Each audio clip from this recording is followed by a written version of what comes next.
Nag-snow na naman sa labas. Ayan. Si Martin pa uwi na din galing trabaho. Dandahan lang yung nag-drive dahil madulas po. Alam naman po dito sa amin, no? Pataas yung kalsada. Tapos kanina walang pasok mga bata kasi sabi nila alas 6 na mag-start yung snow daw. Wala daw tigil. Pero hindi man ano kanina. Ngayon pa lang yung mga alas 12:30 nag-start. Hanggang ngayon mag alas 3 na. Wala pang tigil. Dami na. Kapal-kapal na rin. Madulas po ngayon sa daan. Kung alam mo lang po ninyo kung anong mga stress sa ano to ba, ganitong panahon dito. Marami din mga disgrasya, bangga, mga auto. Pero madulas nga. Yung iba kasi hindi din nag-iingat.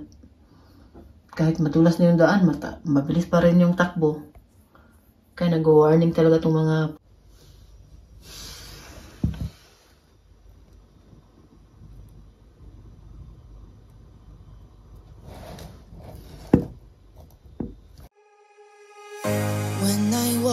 to the kitchen, you saw the look on my face, you saw the look on my had to get out of this place. I seen something I've never seen before. When you put on the pineapple, we couldn't be friends anymore. Pineapple thousands, go on pizza. It's a fruit and you know that.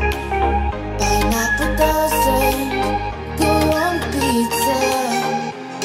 They just don't belong.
Tapos na tayo maglinis doon.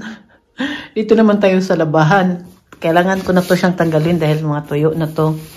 Para maisampay natin yung bagong nilabahan. Para hindi masayang ba. Dahil nga ka-on nga yung heater namin ngayon dito. Dahil nga sa panahon na ang sobrang lamig. Magsampay tayo, maglaba hanggat kaya ng katawan. Ito mga tuyo na oh. Dilis lang dahil yung may ano man dyan oh. Heater oh. Magtupi muna ako para nahulog itong isang ano dito. Magtupi muna tayo para matapos na ako sa trabaho ko. Yan. Nakapagsampay na ako. Tapos na. Yan na yung bago nating nilabahan. Yan siya. May bago akong nabiling ipit. Tag 1 euro lang to sa Action. Iwan ko lang kung gaano to katibay. Tingnan lang natin. Baka kasing tibay to ng relasyon ni Boy Tapang at saka yung bagong ano niya. Sana all. Tapos na din ako magtupi. Yan na yung mga nilabhan, mga bagong natuyo na. Ito lalagay ko na to sa cabinet. Ito to sa baba. Ito mga damit namin. Yan, ilalagay ko na yan siya sa cabinet. Yan yung trabaho ko dito araw-araw. Sus, dami. Yan pa. Tatanggalin natin yan dyan dahil tapos na. Ilalagay na natin sa lagayan. Tapos kagabi pa yan tapos. Tapos binuksan ko para matuyo yung iba. Kasi hindi talaga siya natutuyo lahat. Yeah. Binuksan ko. Pwede na yan siya ilagay ulit dyan sa taas. Magandang umaga po sa inyong lahat. Ako po ay maglilinis na ng snow dito sa labas. Dahil kahapon, ang daming snow. Walang tigil. Oh, makita po man ninyo ang kapal. Oh. Ngayon nalinisan natin dahil alam na po ninyo, no? Sinabi ko na po sa inyo na bawal hindi linisan. Saka baka magkukontrol ang government ba? Na hindi ka naglinis, so baka may madulas pa na. Simba ko lang, alas 6 pa lang dito, pero maglilinis na ako. Kising naman yung mga tao dito. Iba nagtrabaho na. At saka yung mga kapitbahay namin, may mga trabaho to, kaya kanina pa yan sila gising. Ngayon maglilinis ako dito. Ang aga pa, pero kailangan nating maglinis. And grabe no, ang kapal. Oh, ang kapal ng snow. Maglakad nga ako. Tingnan natin gaano kalalim. Oh, malalim.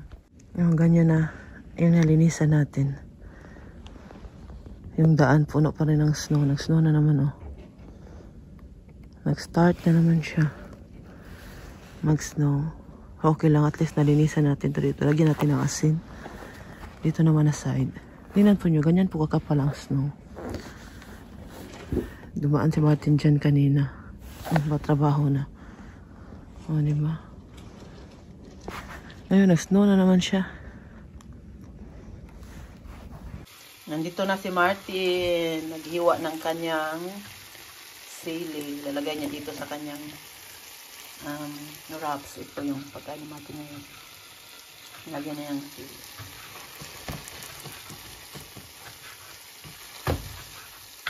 Bigat itong ano ni Martin na bagong.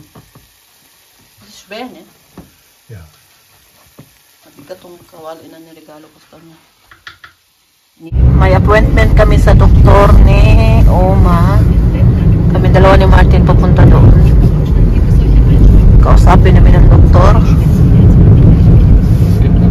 Walang klase kanina yung mga bata dahil sa panahon pa rin dito. Pero bukas meron na. Dahil wala na daw snow na darating na bago. At ano naman siya, hindi basa ba? Hindi na madulas. Dahil yung kasada nilagyan na ng asin. Pero marami pa rin snow sa gilid-gilid. Snow sa gilid-gilid. Mag-alasing. Tapos na kami ni Martin sa doktor. Ni Oma. Ngayon, punta na kami ng Rossmann dahil inutusan kami ng aming anak pabili ng shampoo. Oh, hindi man ako makapasok dito. Siya, Tishkanish rin. Right. Hindi ako makaano ba, ang kapal ng... Wala mo supplies da, Han? Bisin dahin tinda.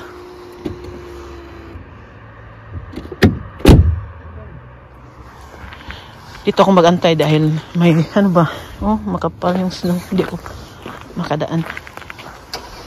Hindi ko rin mabuksan yung ano sa auto namin, pinto. Kaya dito tayo.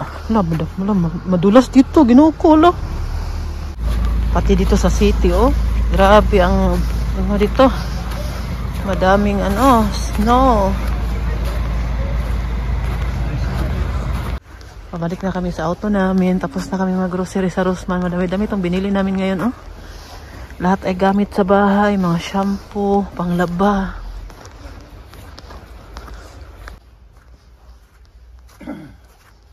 May binili kami sa Action. Pero hindi namin nalabas sa auto namin. Yeah, di siya bidas. Sabi ko na sa'yo, Martin, eh. May paplato, oh. Yan yung binili namin isang araw. Diba? Tupan. Sige, pasok na tayo.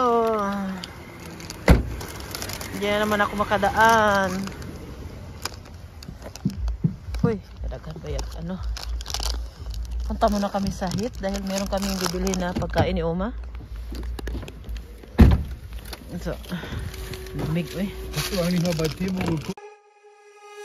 When I walk into the kitchen, you saw the look on my face. You saw the look on my heart to get out of this place. I sensed something I've never seen before. When you put on the pineapple, we couldn't be friends anymore. Pineapple thousands, go on pizza. It's a fruit and you know that. Pineapple thousands, go on pizza. Sa bahay na kami. Nag-snow na naman siya pero nawala naman. Huminto na. Pasok na kami kasi ang lamig. Ito, bumili na ako ng bagong tea para kay Uma. Ito. Naubusan na pala siya. Ayaw niya kasi itong may luya eh. Ayaw niya to. Ito na lang na naalala ko ba kung nasa Rosman na kami, kaya bumili si Martin ng dalawang carton. Ito yung gusto ni Uma. Tapos bumili din pala ako nito ulit dahil naubusan na ako. Kanila blended ko to una na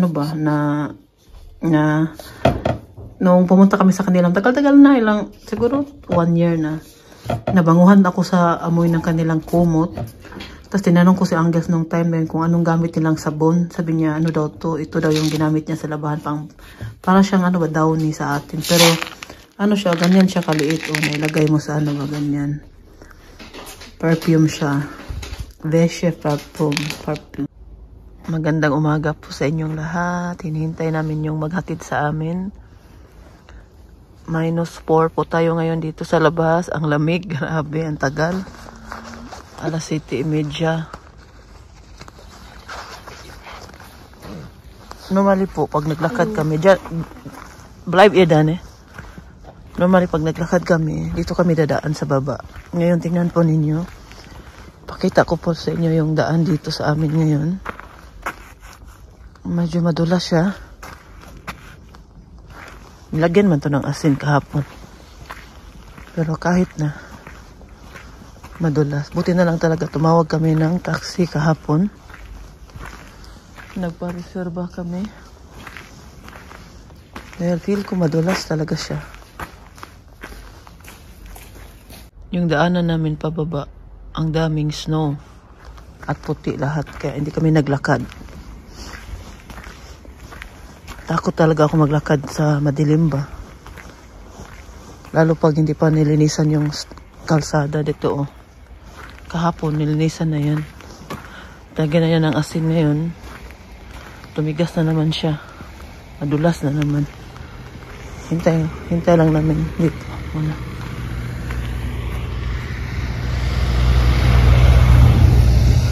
Hintay lang muna kami dito sa labas ng bahay namin.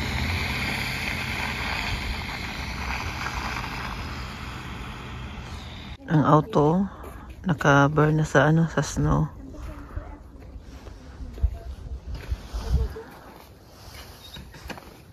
Nagano jud ba? Ang snow ba nagsidlak-sidlak yun siya. Ang sa likod namin. Ang anak ng kapitbahay namin kahapon dumaan dito, nakita ko. Kaya may siya Sabi ko na sa kanya nung sa araw, wag dumaan diyan sa likod dahil hindi pa laman yan nilalagyan ng asin. Baka ma-slide sila dyan. Pero hindi namin yung problema kung ma-slide sila. Kaya hindi naman yan daanan dyan sa likod. Dyan sila sumadaan. Wala pa namang asin. Dyan ba? Sa likod namin ba? Dyan. Wala pa namang asin. Nung dati, tingnan pa rin yung kapal ng snow, diba? Dumadaan kasi malapit lang sa bahay nila. Tabi lang ng garden namin. Sabihan ko na isang araw na wag dumaan. Kanina dumaan na naman. Ay kahapon, dumaan na naman. Takot ako baka ma-slide ba? Dito din nilinisan talaga yun namin. Pagbalik ko, pilagyan ko yan ng asin. Mamaya na lang pagbalik kasi kahapon nilagyan ko na. Ayan, pauwi na po ako. Grabe. Tingnan po nyo paano po tayo makadaan dito ng mabilis. Maano man yung sapatos natin. Malubong ba? Ko. Naawa ako kay Fiona kay tuwing Bernes po. Yan sila mag-sport ba? Pero hindi sa eskwelahan nila kundi doon sa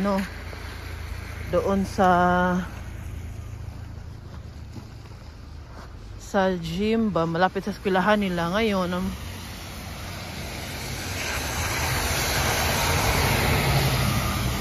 Ngayon, alas 7. Aalis na yung mga classmate niya ba? Alis na yan sila, mga 7:50 sa eskwelahan. Kasi maglalakad pa yan sila. Ngayon, na-late kami kasi yung taxi na tinawagan ko, hindi pala sinulat nung lalaki kahapon na naka-assign kahapon. Hindi sinulat na meron na nakabook ngayon na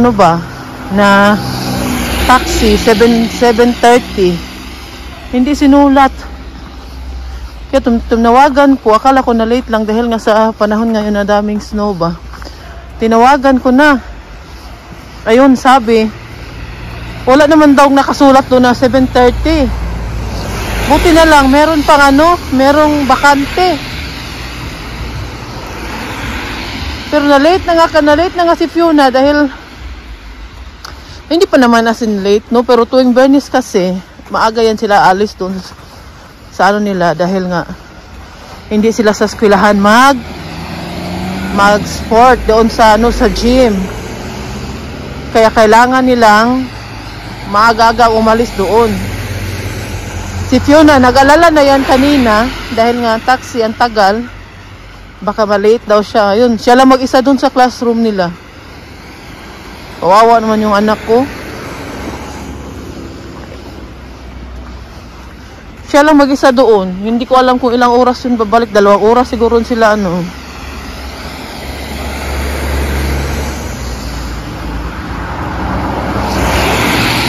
Yan pa naman si Fiona. Ayaw pa naman yan Si Fiona ayaw niya malate siya. Lalo na ngayong Bernes. Kasi natatakot kasi yan siya na pagalitan ba.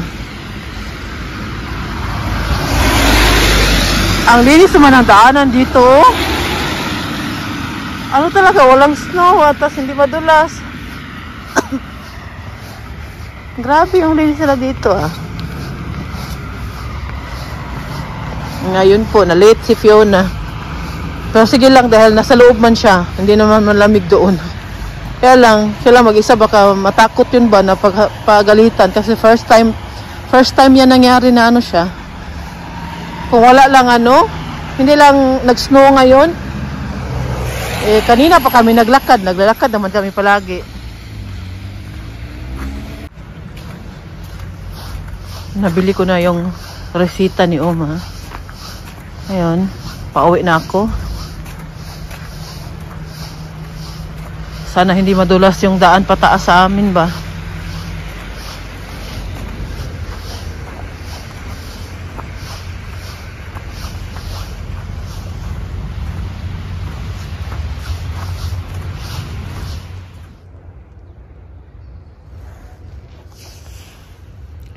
Dito muna ako dahil hindi pa dumating yung natin, may 10 minutes pa.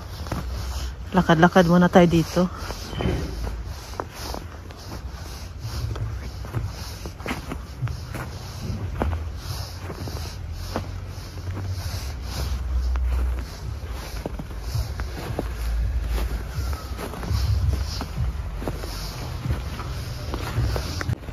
Pupunta sana ako sa Bikiri. Mag-upo muna sana ako doon ba. Tapos inisip ko baka magising na yun si Oma. Kasi mga ilang araw na tagal magising si Oma. Ang haba ng tulog niya. Tagal din kasi yan siya matulog sa gabi. Sabi ko uwi na lang ako, doon na lang ako inom ng kape sa bahay. Baka kasi si Oma magising na tas tatayo. Wala ako doon. Ayaw. Uwi na lang ako. Doon na lang ako magkape. Kahapon at nung isang araw, walang pasok. Dahil sa panahon. Pero ngayon, may pasok na. Dahil hindi man nag-snow kagabi, pero kunti lang siya, hindi siya marami. So, tingnan po ninyo, nag-snow na naman siya. Ang lalaki para ba nang nahulog? Ang lalaki ng snow nahulog ba? Hala. Naunsa naman wala nang katapusan dito. Hindi dumating yung 8:30 na bus ba. Sus, ginoo ko. Nilamig ako doon ng kahintay. Pumasok na lang ako sa Rusman. Na lang ako, alipas oras na lang doon ba. Hanggang mag-alas 9 para sa next na biyahe. Pataas pa tong kalsada dito. Hingalin tayo. Lalaki na nahulog na snow ba. Yan pa yung jacket ko.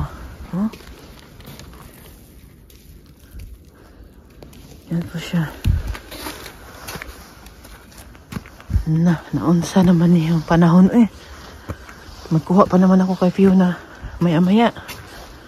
Ang bilis pa naman ng oras. Tapos nag-snow na naman siya. Oh. Na, sana hindi madulas na kaya. Mamaya ba? Ginoo ko.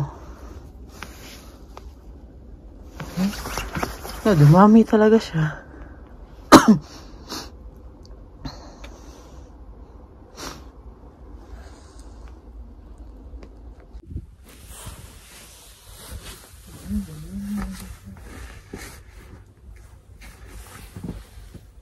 Nag-snow na naman, dumami. Maglaro-laro muna tayo dito.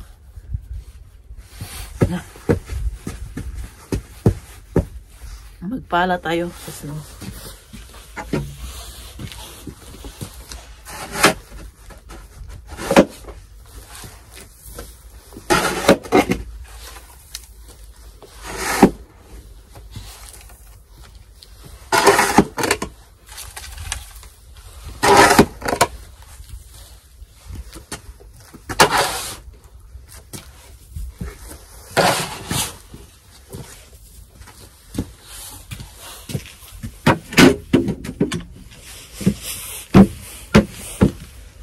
Martin, kahapon, binati pala niya si Angels ng happy birthday dahil birthday ni Angels kahapon.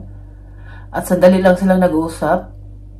Hindi naman matagal yung usapan nila. Hindi nga umabot ng kalahating oras. Kasi si Martin, hindi yan siya nagtatanong kumusta na sila, step, ganyan. Hindi yan mahilig si Martin ano ba. Hindi yan marites si Martin. Naghihintay lang talaga yan siya na kwentuhan or sabihin mo, pero siya magtanong, mahihayan siya. Hindi yan siya nagtatanong. Basta, binati lang niya na happy birthday. Sinabi lang niya kay Angels na, na ilang taon ka na. Nagtawanan pa sila dahil sabi ni Angels, matanda na siya. Sabi naman ni Martin, kung matanda ka na, Angels, alo na lang ako, sobrang tanda na. Kasi mas matanda pa siya ng edad kay Angels. Tapos sinabi ni Angels na matanda na siya. Natawa mo ako kay Martin eh. Tukot talaga to si Martin. Tawa talaga ni Angel sa kanya. Kaya, hindi ko na lang, nilagyan ko na lang siya ng music, no? Dahil hindi naman yung maintindihan nila. Nag-German man sila.